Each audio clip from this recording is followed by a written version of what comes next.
welcome to episode number 35 of the Think Like a Marketer show, where we talk all things marketing, entrepreneurship, and innovation. I'm Randall Chestnut, your host, and today we are going to talk about a lot of things, but I'm going to simplify it to 3 simple strategies when it comes to marketing. But before we do that, I'd like to say thank you to our sponsor, RandallChestnut.com, architect of marketing. You can go there to his site and download the 9 steps to the perfect marketing campaign. It's the same steps used in large corporations all the way to mom and pop shops. It's a 9-step process that walks you step by step on how to create a campaign that works. Yes, if you're watching it now, you're going, wow, there's 4 of you. Yes, there's 4 of me. And hey, we're celebrating over here with confetti. If you're wondering how to do this, you can message me in the comments. I'll show you how I did this. And hey, today I got a halo. That's cool. For those of you listening on the podcast, you can't see this, but if you travel over to facebook.com/Think Like a Marketer show, you can check out some of the cool things. Basically, I'm using Snapchat camera. You can use that easily. It's a pretty simple download for you to do. And if you're one of those who likes the perfect face, well, they got that one too that makes your face look so smooth. So I've got a fun show lined up for you. I tried to keep it simple because it's something about threes, right? Something about threes. You know, you go and you order something at the store. It's like small, medium, or large. You say to yourself, small is maybe not enough. Large is too much. 95 or 80% of the time, you go for the medium, right? There's threes in design. I forget what it's called. And the strongest substance on Earth, or not on Earth, in the universe, I think it's a tetrahedron. I may be wrong. Hey, if you know the answer, hey, put it down there. Hey, Jessica, thanks for coming on. Again, playing over here with these different effects. They're kind of fun. Check that out. Look at that. That looks like old world gangster style right there. So I want to talk about, number one, how crazy the world feels right now before I get into this, because it is, if you understand media, right? Media is just a marketing. All they are is taking control of your mind in essence. Now, they aren't physically taking control of your mind, but they are occupying your space. And one of the number one strategy we're going to talk about is exactly that. But I want to talk about, if you feel like the world is not safe as it used to be, it's going to hell in a handbasket, fear mongering, all of those things, relax, relax. There have been much worse times in American history. If you're a history buff, you know this. We've had way worse. I mean, there was not too long ago, you know, that they were practicing drills and sticking kids in basements because they thought that we were going to have a nuclear fallout, right? I mean, the Russians were in Cuba with missiles, and we had the Cuban Missile Crisis back in the Kennedy era. You can go a little bit further. We were actually in 2 world wars. You know, the first one was called the Great War because it couldn't be the first because there wasn't a second. So chill on that. You see how the media, whether you're a liberal or a conservative, those and whatever news media that you consume, it's going to take the space of your mind, and they're going to hold a position or a perception and give you a perception of what the world is really like. Now, that's not to say that, you know, there are some topics out there that are worth discussing, right? But I mean, relax, right? We live in the safest time in the world. We have things available to us that were not available to at any time in history. Information, you can get information anywhere, anytime on your mobile device. You can find out, learn anything. So chill on that. You know, don't let the media scare you into thinking all of these things. You know, I was discussing with a friend I grew up with. When me and my sisters were young in our neighborhood, I don't think I remember anyone's parents worrying about that we spent the whole summer at the park, and there was no parents there. And we were like 11 to 12. They weren't worrying about us getting kidnapped. I mean, we would walk home, and I mean, it was like half a mile for some people to walk home, and no one was worried about that. And it never happened. You probably won't even let your kid play outside without you supervised now, if they even do play outside. So we can chill on that, right? So I want to jump into the first one, which is kind of what the media is doing, right? And that is, right. Let me back up and say this. If you started a business, or if you currently have a business, or if you're thinking about a business, you're going to seek advice. At least hopefully you are. You're going to watch videos, and hey, if you're on Facebook and you touch anybody's page and they have an ounce of marketing knowledge in them, they're going to retarget you. If you don't know what retargeting is, that's when you go to a website, or go to a page, or go somewhere, and they put a piece of code that lets them know, hey, this person visited this, and I want this person to see something else. So maybe you leave and you go and you see those red shoes that you were looking at earlier. That's retargeting, right?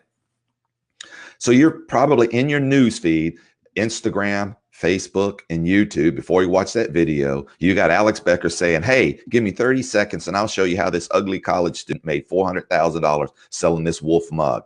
You've probably seen that video. And there's numerous, or if you've ever touched Grant Cardone, you're going to get Grant Cardone stuff, right? And most of these people, and all of us, we all do it. I do it. So we only can offer what we know, right? They'll tell you that it's tactics, right? These are all tactics. As you say, I want Facebook. I want to learn Facebook. I want to learn how to do Facebook marketing. I want to learn how to do Instagram. I want to do YouTube marketing. All of, email, SEO, all of those things you read, and webinars and blogging, and it goes shows and podcasts. It's like all of these things are tactics, right?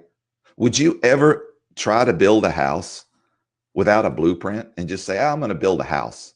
It's like, well, what's the house going to look like? I don't know. We'll figure it out as you get there. Like, try to build a house without a blueprint. It's going to be a tough time. You may be able to do it, but it's going to take you a long time. And I'm sure there'll be a lot of mistakes. So what I'm trying to say is, before you ever decide on what tactics, first decide on a strategy. And that's why it's called the 3 marketing strategies, not the 3 marketing tactics. While all of those, SEO, to email, all of those are super important. And I believe you should do all of them, but you shouldn't do any of them without a clear strategy. I mean, I think that goes without saying, right? You would think, but time and time again, I get the question, I want to do Facebook. I want to learn how to do Facebook advertising. That's what I want to do. They're like, well, what's your strategy? And they have none.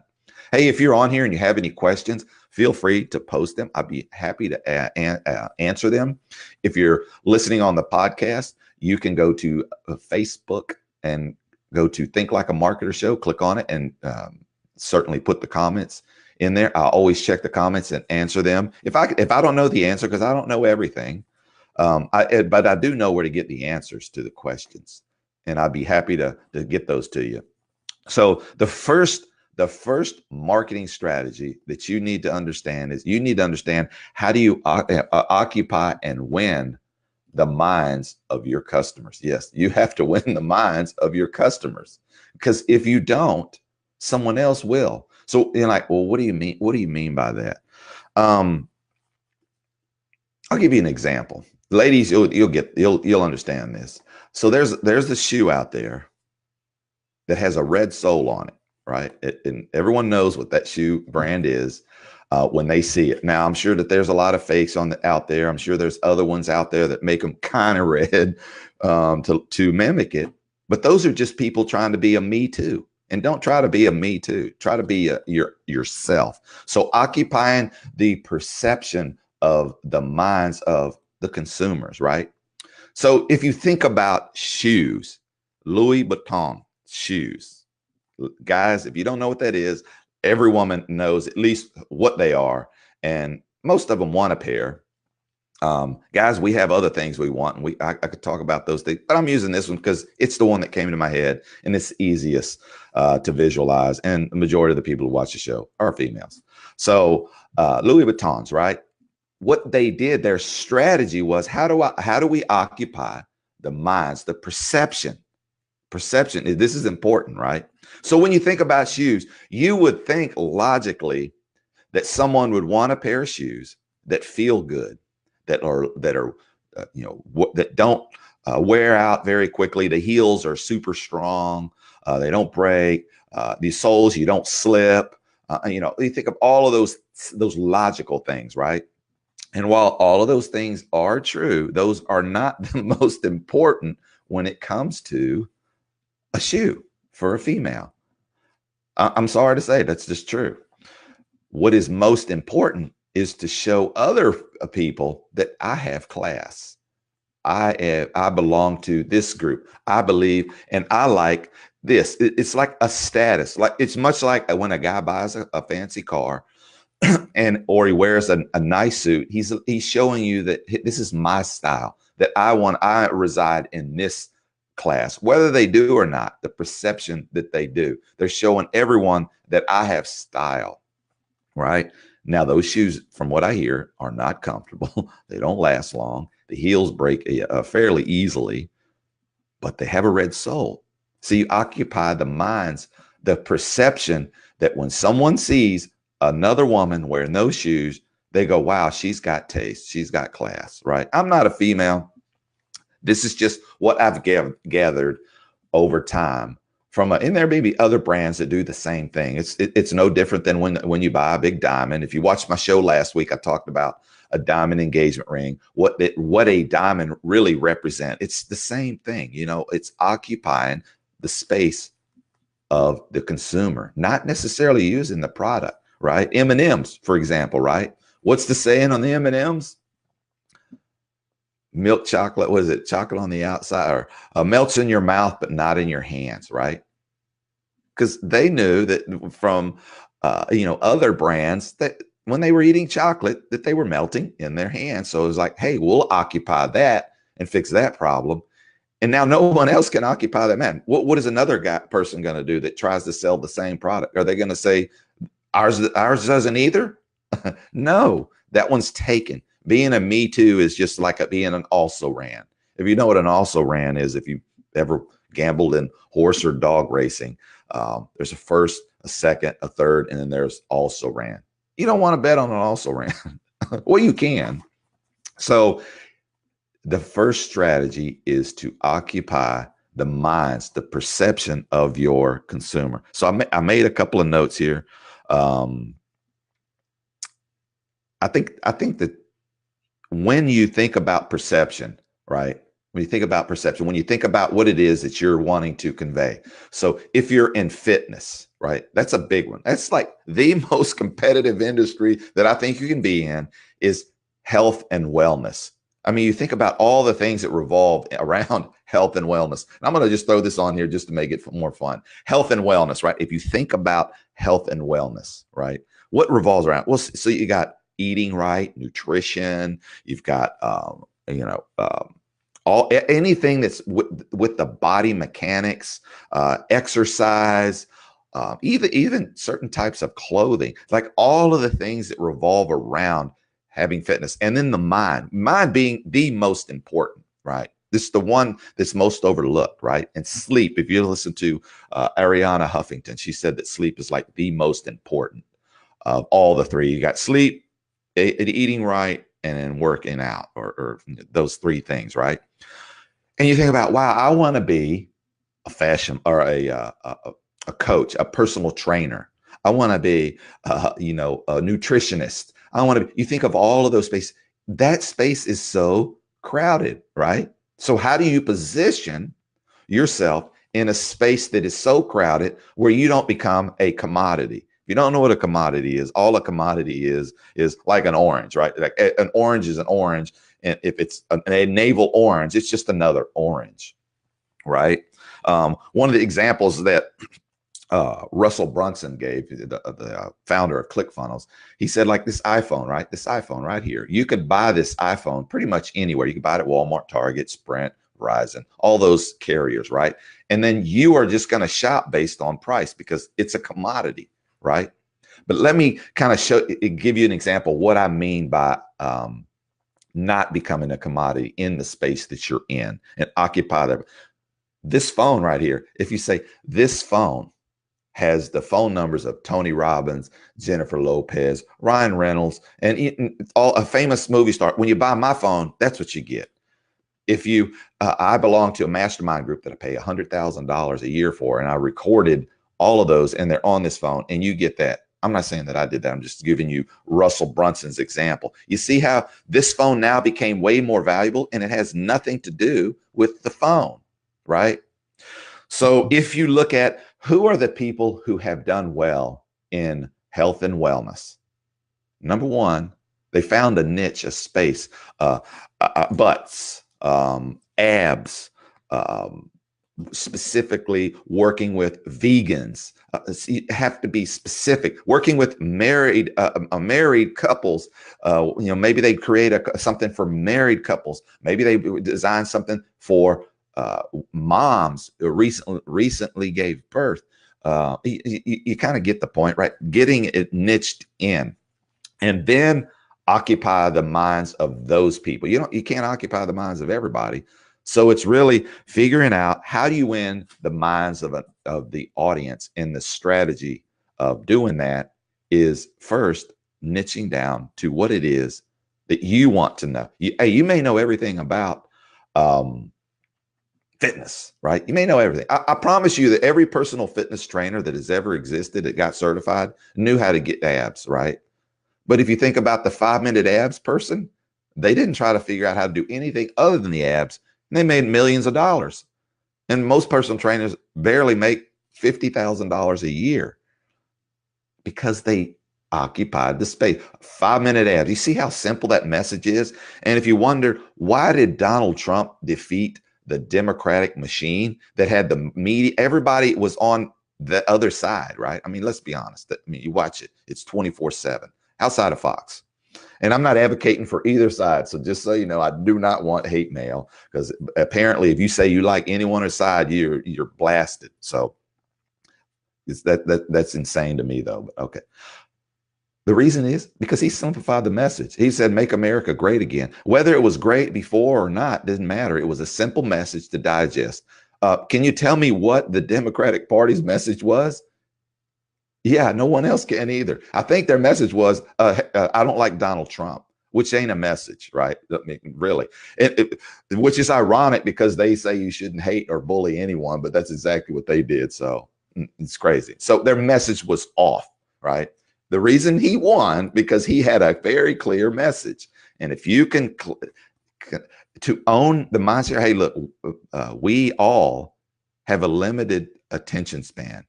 And if you could simplify whatever it is, 5-minute abs, mothers who just gave birth, you get the idea. If you're in insurance, don't sell insurance, right? There's a really big insurance agency. I'm going to give you this, the last one, then I'm going to move on to the next one that might help drive this message home. And hey, thanks, Brandon, for that. And Jessica says, yes, I'm a certified holistic health coach, but had to finally push myself to find out how I wanted my audience to feel. Change tagline to good sleep, great sex, amazing life, and all of a sudden getting much more engagement. Exactly, right? Like you honed it down to a message that people could digest. I mean, I look at some people and I go, who in the hell knows what situational awareness is? Like, I have no idea. I mean, I do, but it's like that takes too much time to. If here, let me put it back here. Just change up the scene here. Hey, and then I'll throw in some of this too. Isn't that cool? Right? It kind of makes it a little bit more fun. You can't see the jewels piling up below here, but because of the tagline there. So simplifying your message, right, is going to be important for you to do that. So I want to move on, because we're coming up on already 15 minutes to talk about one. So if you stuck around, hey, I appreciate it. If you're listening to it live, if you're watching it on the replay, feel free to make comments. If you haven't already, go over to Think Like a Marketer Show. Make sure you like and share it if you have a good content. I interview marketers and other types of people. The show that I'm doing today is me, because I do this on a daily basis. I work with people who want to talk tactics, and I try to convince them that first we need to talk about your marketing mindset. And then we're going to talk about marketing, not tactics and strategies, marketing strategies, sorry. So I want to move on to the second important marketing strategy, and that is, you guessed it. If you didn't guess this, it's okay. It's building a list. It's building an email list, right? If you think about Facebook, right? If you had, let's say that you had 10,000 followers on Facebook or Instagram or Twitter, and Twitter decided to kick you off. Do you own those people? No. Twitter does. Facebook does. Instagram does. So one of the most important strategies that you can do is to own those people's information, or own their mind share via email, right? You can do it through other means. Like you can mail them stuff. Like I guess you can get their address, but nobody's checking that. Even Facebook Messenger, you think about, if Facebook kicked you off, you couldn't even Facebook message them. So it's vitally important that you figure out a way to build an email list, right? So I'm gonna give you a couple of things you can do. Number one, look at if you have a website, or if you're going to build a website, this is what you need to do. You need to look at your website currently and say to yourself, if somebody goes to my website, is there something on there that entices them? Remember, we're working off the premise that you figured out who it is your target market is. So when they go to your website, if they have one, that they're looking for something specific, right? That you have something on your website that entices them, which is called a call to action or lead magnet, or some reason for them to give you their name and at least their email, or at least their email, right? If you, the bare minimum, an email, and you give them something of value in exchange for that email, something that they could actually use. Now, saying get a free quote, that's not something that they can get that anywhere, honestly. I mean, think about your competitors. If you're in any industry, anybody is going to give a person a free quote. Like, who charges for a quote? I mean, there may be companies out there that charge for a quote, and in software development, and that's kind of something. But to talk about it, it's free. But to do a real discovery and build a proposal, maybe there's a charge. But for the most part, there's no charge. So that's not a call to action, right? So think about what it is. If you're a lawyer, right? What is something that somebody might want to know when they come to your site? Maybe it's your family law, right? You practice family law, and you want to work specifically. Remember, niche down. You want to work specifically with males, because males have a different need or a problem in their own mind, perception of a problem, than the female, right? Maybe they want to know, how much am I going to have to pay in child support? So you say, hey, are you wondering how much you're going to have to pay, how often you can see your child? Click this and download, and we have a spreadsheet that you punch in this, and it's going to tell you an estimated amount on how much your child support is.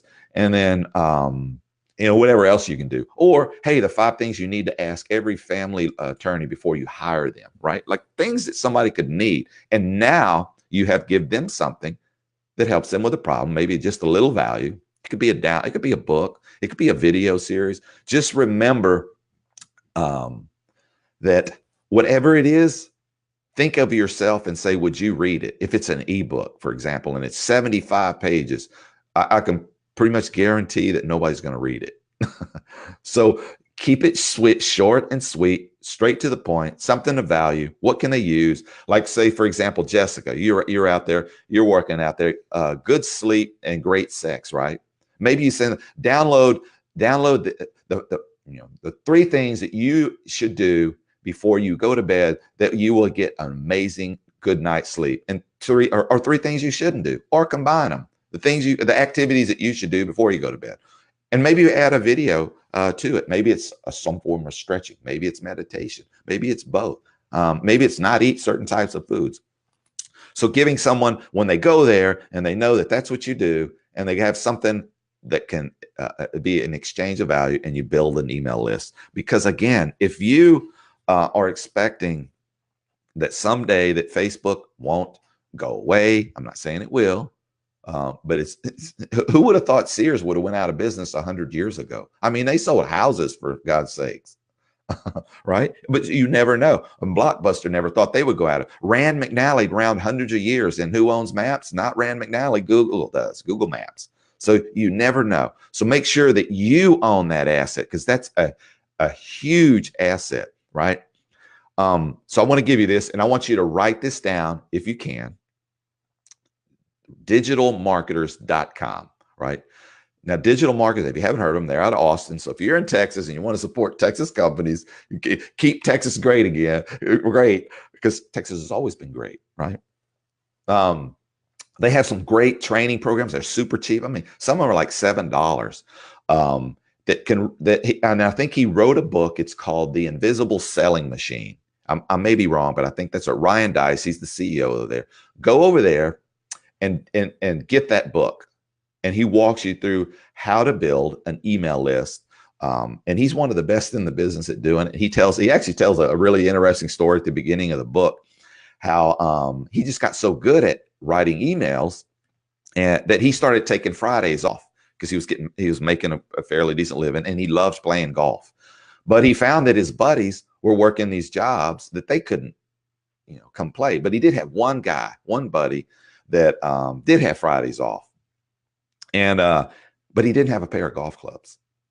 So he told his friend, he said, hey, if I buy you a pair of golf clubs, or a set of golf clubs, not a pair, a set of golf clubs, you get a pair of shoes, but not a set of. So a set of golf clubs, would you play? And he's like, no, man, I can't take that. He goes, no. Long story short, he made an email. He sent out an email to his email list. And I think all he needed was like $1,800, which was like, wow, who knew that golf clubs were that expensive? But they can get up there, right? And long story short, he made an email and stuff that he already had, online courses. And he said, I'm running a special. You can get them for $7. I can't remember what it was. And he ended up making like $2,500, and he bought his friend golf clubs, right? So imagine if and he talks about in the book, if you and Russell Brunson actually says similar. And I'm seeing it with mine. Mine isn't as big as theirs, but if you get your message right and you have the right audience downloading or giving you their information, because if it's the wrong audience, they don't care what you say past that, right? But if you have the right people downloading yours and becoming subscribers to your email, and you send them out valuable stuff, every third or fourth, you can make them an offer. He said that for every email that you have, you should make at least $1 every month off of them. So you have a list of 100, you should make $100 off your email list. If you have $1,000, 10,000, right? So if that was true, which a lot of people say, and I'm experiencing it, then wouldn't it behoove you to build a big list? If you need $10,000 a month, then figure out a way to get 10,000 people on your email list, right? So these are strategies, but tactics are built behind them. So the strategy is figure out how you build a list of people, right? So tactics are behind every strategy, right? But in your mind, you have to figure out, well, what is it that I'm going to give of value? So when you look at your website or when you look at your Facebook page, you have the button, your business page. Is that button, do you have a call to action on the cover? Do you have it on your LinkedIn? Do you have it on your in somewhere, maybe on your Instagram profile? He's like, download something, right? So imagine that these are valuable assets. Jessica says, yes, I have a blog post about it and need to make an opt-in for that. Thanks. Okay, yes, yes, please do, because I believe if you give true value, that are people out there that are wanting more. So if you can get on their list, and you could create more content over time, and just eventually, if you do it every day, every week, you're focused on writing a new email, giving new value. Over time, you'll have hundreds of them that you can put them on different nurturing programs, different sequencing. So that one, tactic number 2 is build a email list, right? Again, go to your website, look at your website. If you don't have a call to action, you need to put one on there, something that they can download or join or get something of value, right? And the final one is, this is a good one. This is going to be good. You ready? Once you decide on what it is you are going to do, you need to take massive action and go all in. You can't, no one has ever gotten rich being mediocre. right? And write this down. Write this down. I want you to write this down if you have the ability to. If you don't, just put it back, store it back in your mind that no one is going to come into my house and make shit happen. They're just not. The only person that's going to make things happen is you. And if you are going to make things happen, why would you do anything mediocre? Does a mediocre marriage work?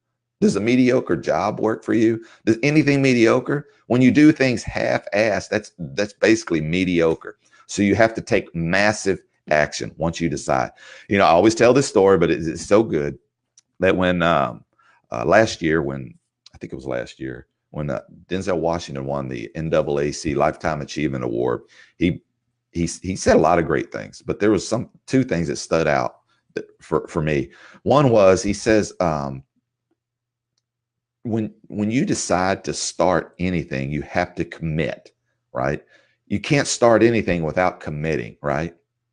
And if you commit to something, think about if you went to college, right? You committed to going to college for however many years, 2 years, 3 years, 5 years, 12 years, if you were a doctor or whatever, PhD, you made a commitment, right? He said, so without commitment, you will never start. But without consistency, you'll never finish. If you think about college and those types of things, when you committed to go to college, you consistently went to class, consistently took the tests, consistently passed them, and you consistently showed up. You took massive action and you went all in, and you got the piece of paper that prove it, right? So I want to leave you with this. Whenever you decide whatever it is you want to do, living it in your mind. Look, all things are created twice, once in the mind, once in the real world. Don't let yourself be mesmerized by creating action in your mind, but never actually bring it to the real world, because you just wasted your own time, right? Don't do that. Take massive action and actually execute. When you hear the word execution, that execution is basically saying everything that you have in your mind, now actually go and bring it into the real world. And think about this. This might help you look, it's the 80-20 rule. 80% of all things that happen in the world are done by 20% of the people. And what section do you want to be in? Do you want to be at the also rans or the 80%, or do you want to be inside of the 20? And inside of the 20, there's also another 80-20, right? Do you want to be that? And if you want to be that, then you have to actually take action. Make it real. That's it.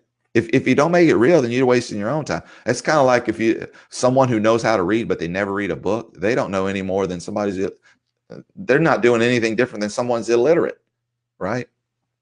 So decide. You have to decide to take massive action and then go all in. And are you going to have speed bumps? Yeah. Are you going to have roadblocks? Yeah. Are you going to have a wall? Is there going to be a wall? Do walls work? I don't know. They work in the mind because it keeps people from living the life that they want to. So this is it. Take massive action.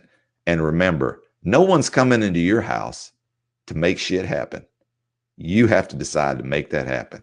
Well, all of these things I know, first off, let me say this. All of this stuff that I'm saying is nothing new. I'm not the first person to say it. I didn't come up with it. And the people who I heard it from, they didn't come up with it either. These are tried and true strategies. There's more than one, or there's more than 3 strategies. There's a ton. But I wanted to pick out the 3 most important, because I work with all types of business. I've worked in 50 to 60 different industries, and all the ones that I see, that I observe when I work with them, these are the 3 most prevalent that I see that all 3 of them have. So I want to say them again. Number 1, you need to occupy the minds of your audience. And to do that, you need to decide, number 1, who your audience is. And then what's going to make you different than everyone else. And you scream from the mountaintops and the rooftops and talk all about it, build everything around whatever that is, right? So you need to occupy the minds, or the perception of the minds. And the example I gave was Donald Trump simplified a message and said, make America great again. That was an easy message for us to digest. Number 2, build an email list. Go to your website, go to your Facebook page, a LinkedIn page, and make sure that you have some sort of call to action. I mean, it's easy to write something up. Start with something simple. If you're a perfectionist, just make it happen. The perfectionist, right? Perfectionism is gonna kill your business. It's gonna drive you insane. Just make it happen, and you can prove it over time. Because are people judging you? Yes. Should you care? No. Because they're not doing anything either. So anything that you do that they're not doing is more than they're doing. So the only thing that you're doing is bringing out their insecurities. And most people who are perfectionists, all that is a form of insecurity. So if you don't want to be seen as insecure, or you're tired of being insecure, then stop being a perfectionist, right? I didn't say that. Psychologists said that. So go talk to that community. And the last one is take massive action. Take massive action and go all in on whatever it is that you want. And that's today's show. Hopefully you got some value. Hopefully it just changed your mind just a little bit, or gave you a different perspective, or just confirmed what you already knew to be true. If you're not already, make sure you go to Think Like a Marketer Show on Facebook, like it, share it, make some comments. If you don't mind, if you think somebody needs to hear this message, which you never know, it's the butterfly effect. If you don't know that, go to Google and you can Google the butterfly effect. It's actually real, and it works in the human to human. And share it. Please share. And that's today's show. I want to thank everybody for coming. Again, make sure you go over to randallchestnut.com, download the 9 steps to the perfect marketing campaign. That's going to be a good visual for you to look at and really understand when you're building out a strategy for your marketing. That 9-step will be a useful tool for you to use. And again, if you're not already following me on Facebook, make sure you go to facebook.com/Think Like a Marketer Show. If you don't want to go there, you can, and you just want to listen to the audio and you just happen to love my voice, the sound of my voice, but not seeing me, you can go over to iTunes, Stitcher, SoundCloud, and download every episode of the Think Like a Marketer Show, a podcast. So that's today's show, and I'll see you guys and gals next week. Thanks.